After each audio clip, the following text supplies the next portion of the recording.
We're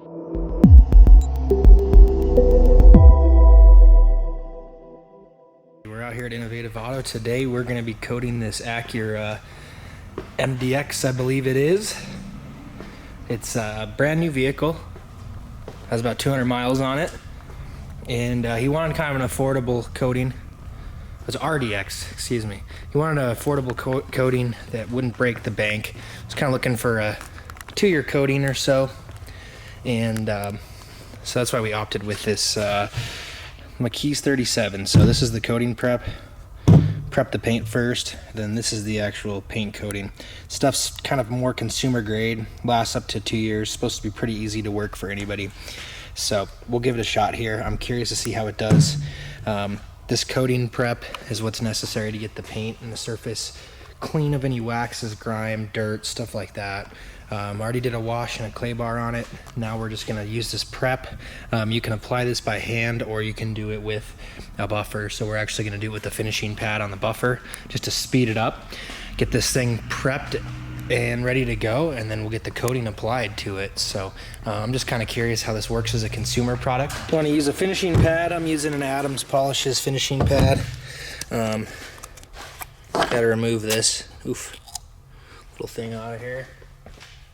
Shake her up real nice.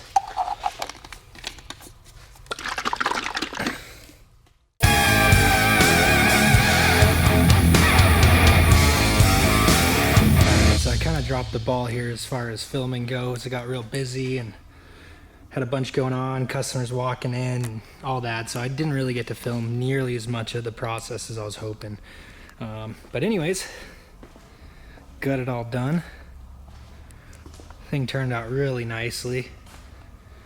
Not that it was really beat up to begin with. There are a few scratches here and there we took care of. Got the coating on there, and I mean, it kind of hard to tell on camera, but it shines really nice. I'm pretty impressed. We'll see how it holds up over the long run. I mean, like, you look at like the chrome and stuff, it shines up pretty nicely. Then with this clear mask on here, I mean, you can barely tell there's clear. You can see the line right there, but you can barely tell there's clear mask on here. The Expel Ultimate is what we have on this thing. Looks awesome. Hopefully he's happy with it. Definitely recommend McKee's 37. We'll see how it holds up. They say up to 2 years. Not really sure. This thing's mostly garaged and pretty well kept, so hopefully it'll last up to 2 years for him. Keep it looking nice. Definitely worth the money, I'd say, though. Recommend their products. Next up, we'll try out the Adams Polishes ceramic coating and see how that stuff is. Thanks for watching.